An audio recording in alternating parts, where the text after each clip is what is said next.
What's up, traders? Does today even count? I guess it does because it's on the real account, but does it? Let's get to it.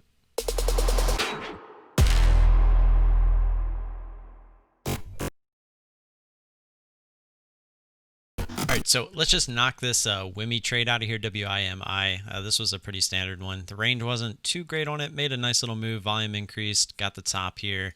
Ended up getting pretty much the bottom. Kind of felt that one out. Was looking for a little bit more out of this, but we felt it, and we ended up taking it there at, what was the price there? We got in at 631, and we got out at 619.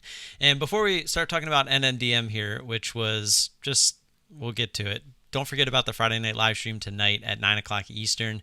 It's going to be a lot of fun, just kind of chilling, get that one last little dose of the stock market before we go into our weekend. And yeah, so NNDM, look for that link later, obviously. NNDM, this was the, yeah, look at it. It's fun. We scroll out. I really liked this, just the way that it traded. It came up, popped up, kind of gave us the fade, gave us the pop at the open, and how many times do you see these fade the rest of the day? I just really liked the fact that we had that key level there pre-market, and we got that initial pop here at the bell. We got short, and it didn't quite work. We ended up scaling into this just a little bit. We actually took a 2-1-1 trade here because of this level. We didn't want to get stopped out too early because of this level. It was also near a $0.50, so we were really making sure we had space to add that one last time if it gave us that 550 pop to stay within our risk parameters. And it ended up working. We were actually well into the green here, but we only took half our position off.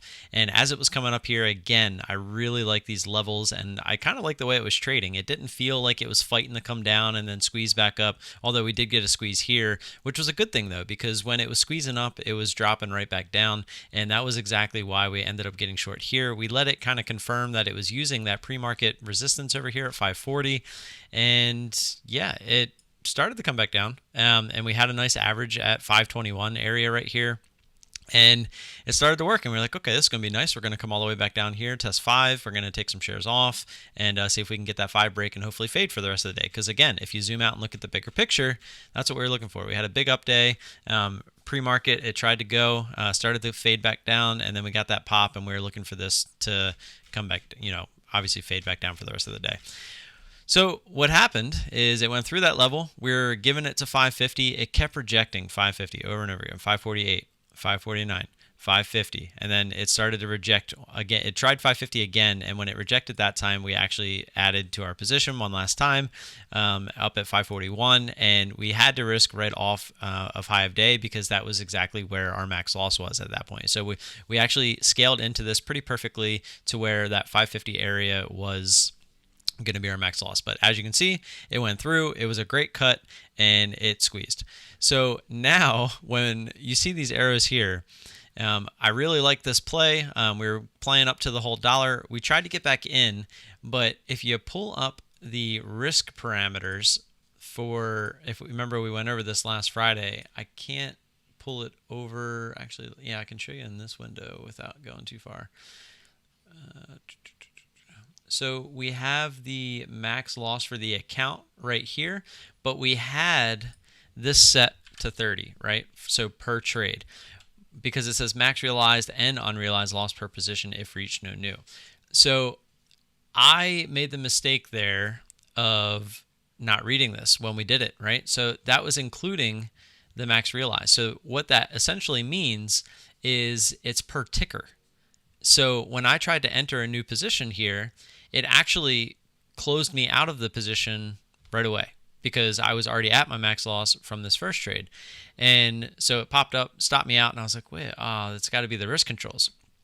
It was. So I went in there, I deleted it because I wanted to get in this position, right? We don't have a rule that says we can't trade the same ticker twice. And so we went ahead and took it off. We got back in. We were actually looking to add through 6 if it wanted to. It did not. Came down, and we ended up taking this full position right here. So this was actually a pretty good trade. It brought us back down to only down about half of our R or Q, whatever you want to call it. And then we started to form this really nice descending triangle, if you really want to look at it.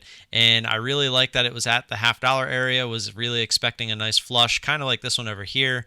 But unfortunately, it squeezed on us. And because it squeezed, I said, okay, I'm going to use this level here at 585. It actually stopped at 580, and we got to add right there at 578. It did try to come back down to 574 is as low as it got, and then it squeezed up even higher. We put our stop right above there because it obviously breaks that pattern that we were looking to keep, right? And it, it broke a pivot point as well. And as you can see, we were right. It did go up, test high of day again. Really thought it was probably going to go high of day. But as you can see, it faked out at 595. We actually got back in looking for that to be a double top. We were just risking high of day at this point. It tried again. We had our stop right there, and it did come down. We took some off, and this was about 75% of our position. It came back up. It stopped here, and this is where things got even crazier. I mean, obviously, I already overtraded this thing. This descending triangle trade probably wasn't needed. It's not something you would typically see me take. These two trades I was completely fine with. I was really just kind of playing the levels. I had to change up my strategy just a little bit to play the levels accordingly. So I didn't change my risk or anything like that. The risk was still set in place. As you can tell, we actually played that pretty perfectly. Same with this trade here. The descending triangle is a play I play every once in a while. I think this one was a little bit more out of frustration because I was down on the day, and I really felt like I had a good read on this stock, and yeah. But anyways, right here, you'll see we took 50 shares here, and we took 35 off here, but then here, we took 40, right? So we only had 15 shares left in our position. I was like, you know what? Let's get it to the point where we'll have 25 shares. And we just went through a float rotation, right? The float on this is only, I think, it's 46 mil. And we were right around like 49 million, I want to say, at this point. And I said, okay, what happens when we have longs that are in float rotation? And I started to, look at it from a long perspective. I try not to be too biased in my positions. And there was a nice ascending pattern here. It looked like it was squeezing into a nice little ascending wedge, whatever you want to call it. And I was like, okay, let's give this a shot. And I tried to be as lenient as possible as well, because I went pretty small on the share size. As you can see on this huge move down, I still only lost $12, so it wasn't really that big of a deal. But I was trying to use key levels, right? How many times do you see me get out because I used, some random level and not like a pretty key level?